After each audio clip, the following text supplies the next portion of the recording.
I promise, some of the best stories of your life all starts with just taking that trip. I've been all over the world.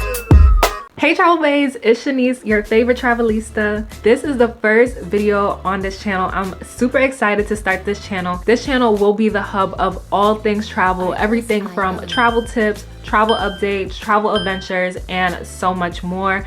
My goal overall is to help you guys build the best itinerary for your future trips, provide you with updates on just what's going on within the travel world, as well as just inspire people to travel around the world. Today I'm gonna touch on 5 trips I personally think everyone should take in their 20s. This is not limited to people in their 20s.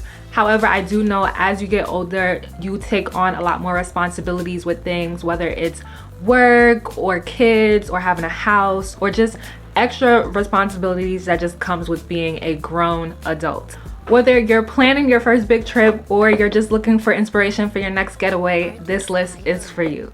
So let's get into it. First things first, I would highly suggest going on a group trip, anything ranging from a girls trip or combined girls and guys trip, even going solo but still want to be surrounded with people, going with a travel group. My reason for suggesting a group trip is when you're starting travel is a way to navigate learning your own travel compatibility with other people. Are you a vacationer? Do you like sitting on the beach, reading your book, relaxing in the hotel?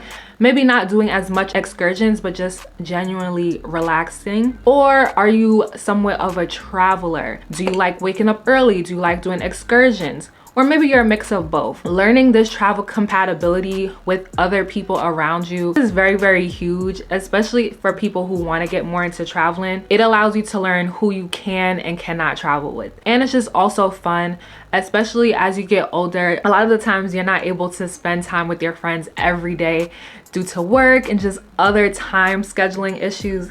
So having that time with your friends or going on a travel group where you're meeting new people that you're not meeting on an everyday basis can just be super, super fun. I know for me, some of my favorite trips have been either all girl trips or going on a trip with travel groups. So highly, highly suggest this. Number 2 is going on a road trip. Y'all, back in my day, I'm not even that old. I remember in my early 20s, more so like when I was in college, I remember taking road trips. I think the longest road trip I ever took was like maybe 3 hours. They genuinely do not have to be super, super long, but I would say if you are a girly in college and you want to start traveling, try taking a simple trip. Go visit another college for homecoming or visit another college for maybe spring fling with your friends. Just those long rides in the car with your friends, talking, listening to the music. Make sure y'all have a great designated driver. But yeah, having those long drives in the car, just learning your friend can just be so much fun. As you get older, you may want to take longer trips depending on if you like driving, if your friend likes driving. I know some people like cross-country road trips. I personally never have, and I don't know if I ever will, but it just depends on what you're looking for. But I feel like a road trip can be very easy if you are now starting to navigate traveling and want to take something simple. You don't necessarily want to get on the plane. A road trip might be for you. Next is either going on a trip for carnival or a music festival.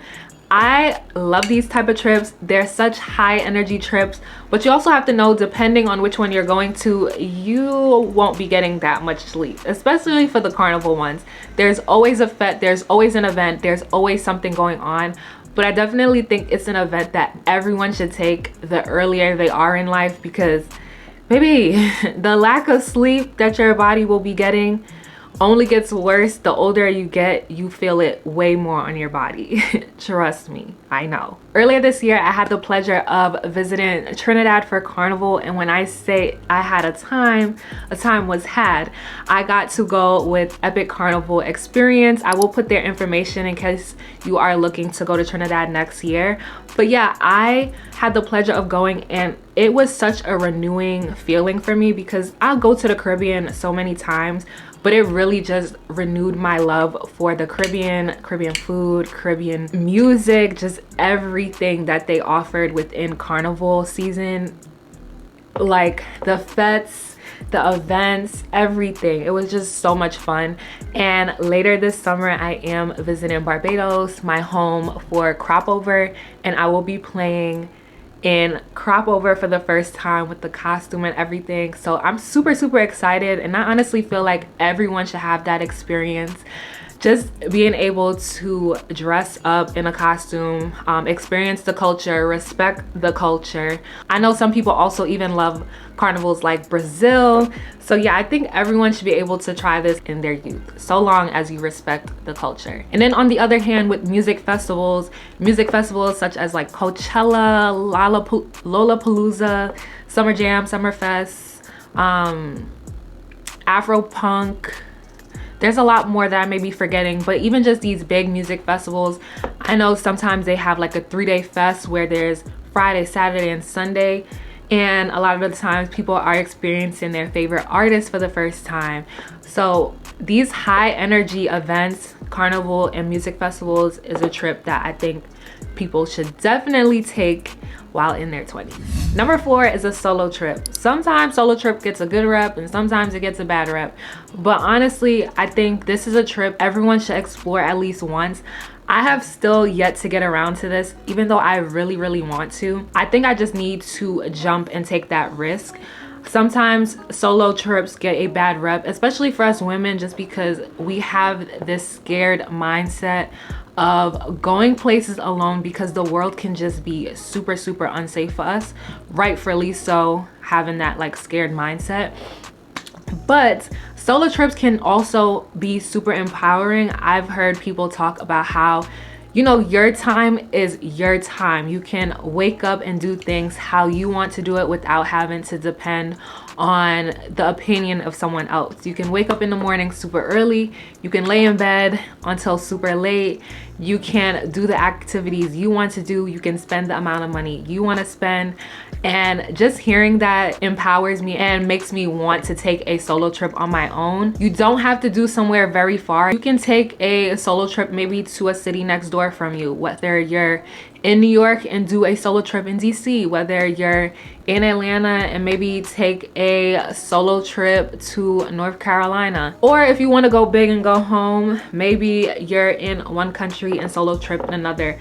I think what it comes down to is just utilizing your common sense, not going out too late, making sure you're communicating with your people back home, making sure you're not telling people your whereabouts, you're not fully posting all of your whereabouts in the moment. So I think it's just utilizing that common sense. But y'all, a solo trip is really calling my name. I'm not sure when I'm gonna take it yet, but it is one of those things on my bucket list for travel that I really look forward to doing.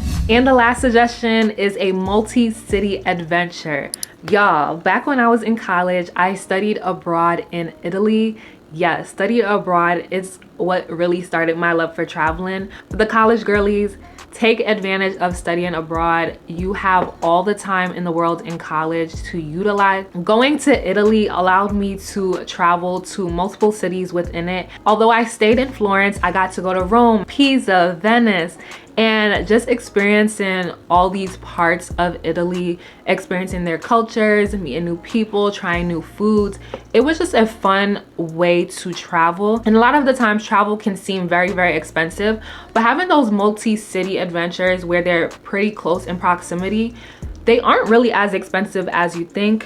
When we were there, we took the train from one city to the next on the weekends.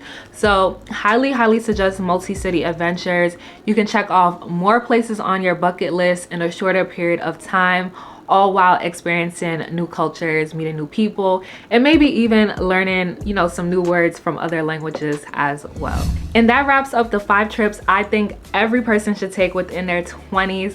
Whether you've done one or all 5, these trips really shape you in the most beautiful way possible. Let me know in the comments if you're currently planning a trip or dreaming about one. If you love this video, don't forget to thumbs up and subscribe to the channel, as this is only just the beginning. That's all for now, Travel Baes. Stay fly, and I'll see you in the next one. I've been all over